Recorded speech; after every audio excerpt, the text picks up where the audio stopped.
UFC lightweight division bout.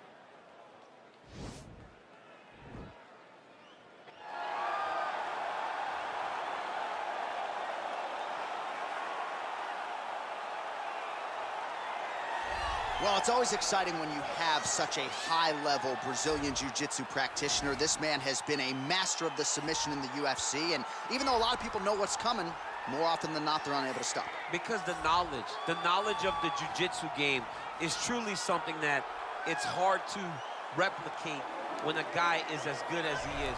I mean, he will jump for a triangle. He will jump for an armbar, and as you slam him to the ground, he starts to understand, okay, I'm right where I need you right now. This is when the game starts for him.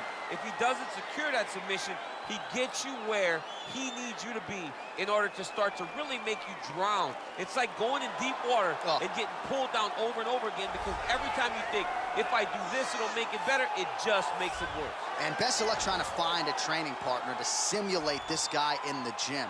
It can't happen, and it won't happen. All right, so here he is, one of the better ground and pound guys we have in the sport here at present. There's just an efficiency and an accuracy to the way he approaches the ground strikes. No wasted motion out of this guy. Oh, it's an art form, John. It's the way that he goes at his opponents, and the moment they hit the mat, he secures it. Oh, it's on. He doesn't rush. He takes his time. He knows that it does not take much in order to finish a fight.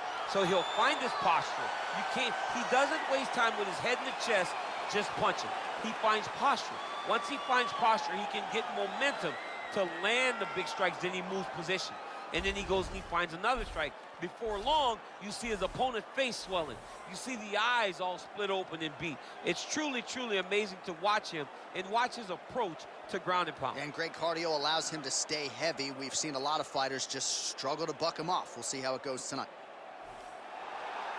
Ladies and gentlemen, this fight is 3 rounds in the UFC lightweight division.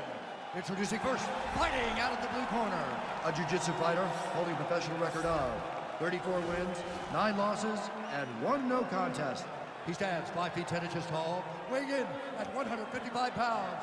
Fighting out of Sao Paulo, Brazil, Charles "The Bronx" Oliveira!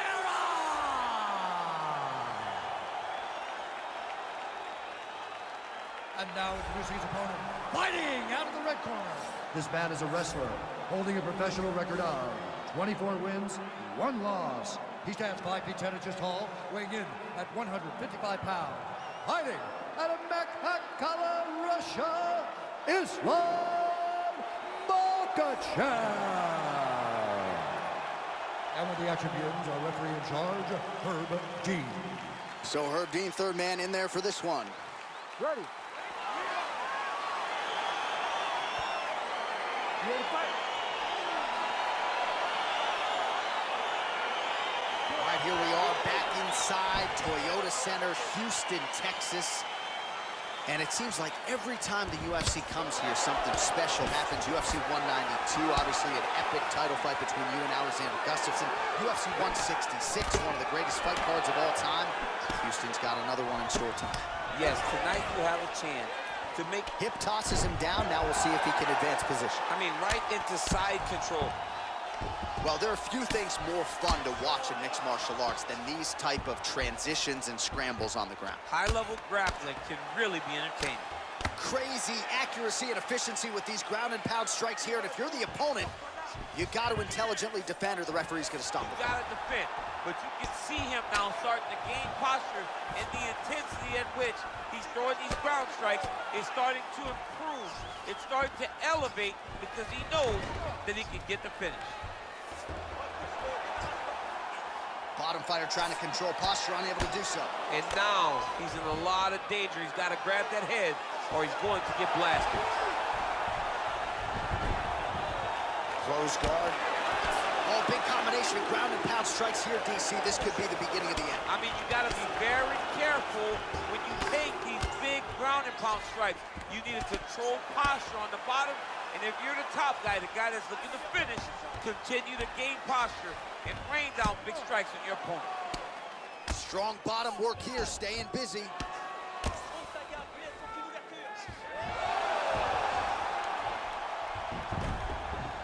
Well, you know he's comfortable fighting off his back. Now the guy's got armbar. He's attacking it on him.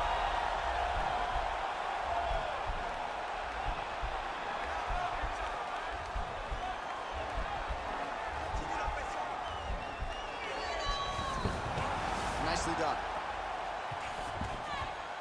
All right, rubber guard for him now, DC. We haven't seen you lean on this in the octagon yet. No, I can't get those legs up there. Come on, man, look at these tree trunks. They don't go up around nobody's shoulders.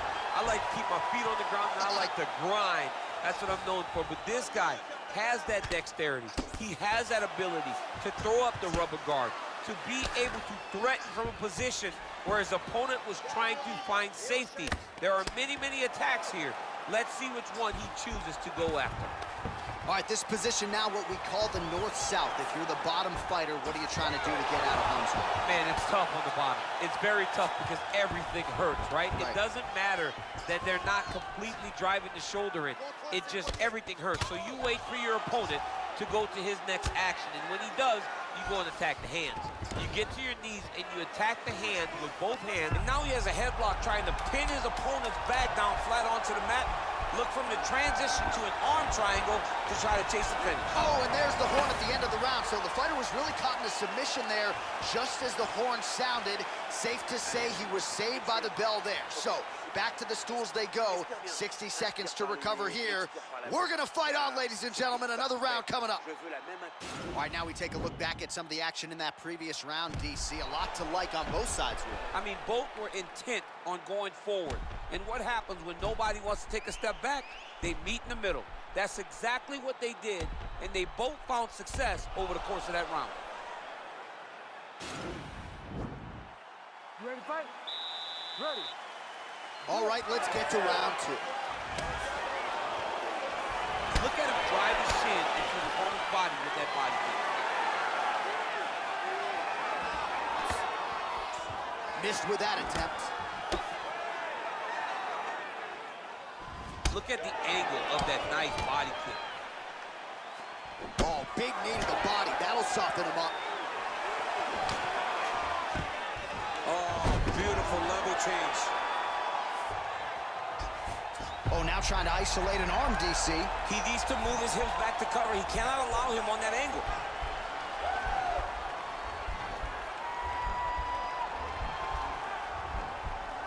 Gotta be careful, armbar. And he's out. Lands a strike now from the bottom. Nice work there by Oliveira. All right, half guard now. Not a fighter you want in half guard against you. For the bottom fighter, what does he need to do? He needs to secure his underhook. He's got to be fighting for underhook. Now trying to hip escape. He's just trying to move out of this position off the bottom.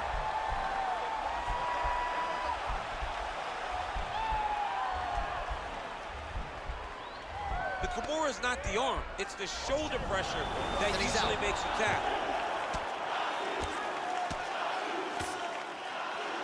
Oh, nicely done there as he escapes back to his feet.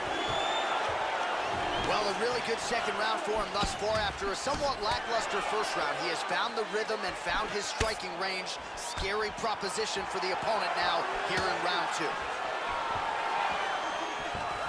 Wow, actually got the takedown. Perfect execution as he gets the single leg takedown. Working off of his back here. Looks like he may try to hip escape. All right, dominant position here. He's got the full mount. A lot of different ways he can go here. Maybe try to find an arm bar or just get the ground and pound. He can attack submissions, but those submissions will present themselves once he is landing that brutal ground and pound he is known for. Because then his opponent will start to get a little bit desperate to get out from under him, which will then in turn leave arms dangling, or he'll turn to his knees and get choked out. So he's really starting to put together some significant body shots here. These are going to take their toll as this fight goes on. Right hand punch from the clinch. Oh, and now the under... Oh, he better start moving. He can't take too many of those uppercuts.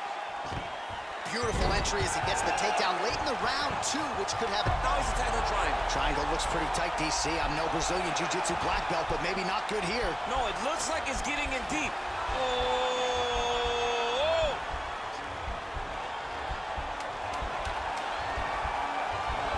Well, he's got one hand in, one hand out.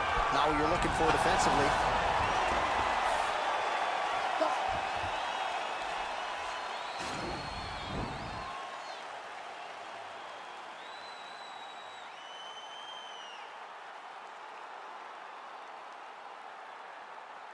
He might get a finish here. Super. Maintenant, écoute. Pour le prochain round, tu restes pas dans sa garde. Tu passes au side control. Tu seras en sécurité dans cette position. Enchaîne les frappes, fais des dégâts et attends. All right, so next round is underway after he came very close to submitting his opponent in that previous round. He came very, very close to getting that finish, but he wasn't able to get that little extra squeeze to get the finish. But it's okay. Continue to try and put yourself back in those positions to get the job done. Oh, really using his roll. There as he lands, and maybe time to get the bonus checks ready. I mean, this fight is about done. He's got him hurt very bad with his head kick. Now he has to find one more strike to end the night. Well, just as he did in the previous round, continuing to land a high number of strikes here, and he hasn't really showed any signs of slowing down. Scary, scary proposition for the opponent. The hip toss as he takes him down. Now we'll see what he can do with it. Right into side control. Oliveira's lower jaw now starting to show signs of swelling. Man, this is some serious ground and pound. He's trying to put this dude's head, like, through the canvas. He's one of the better ground and pound fighters we have in the entire UFC, and you're seeing why. A lot of top pressure being applied here as he works out of side control.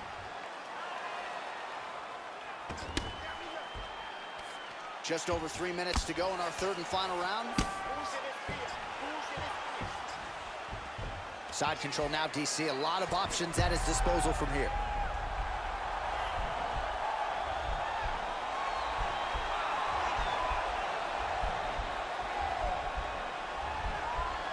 Oh, nice. Now he's okay. Now he can escape. Well, he's in a compromising spot here, DC. You got to figure out a way to get back to your feet. All right, so he's sort of turtled up here. Not great body language. Perhaps he's trying to bait him in a little bit. All right, so you got to be careful playing on the ground with this guy. You don't want to mess around for too long. All right, bottom fighter here, maybe looking to hip escape, DC. All right, close guard now. Oh, useful strike on the ground, that was. He's putting him in exactly the positions he needs to be in right now. He's able to relax here. And he understands, being a veteran of so many fights, that as long as he's on top, he's winning. He feels like he's winning here. All right, working out of side control here. His opponent trying to control posture, but you got to be careful here.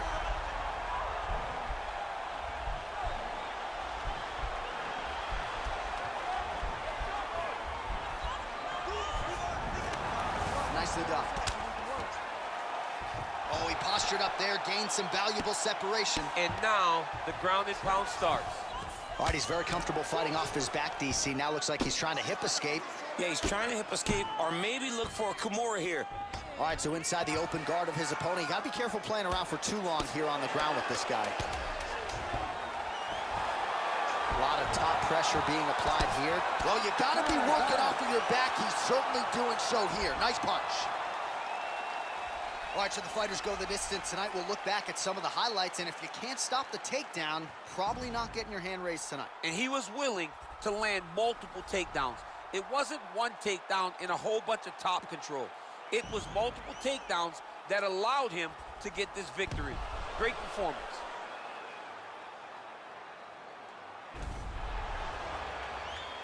All right, it looks like the official decision is in. Yes, here's Bruce Buff. Ladies and gentlemen, after 3 rounds, we go to the judges' scorecards for decision. All 3 judges scored this contest for 928. Declaring the winner by unanimous decision, Islam Makhachev.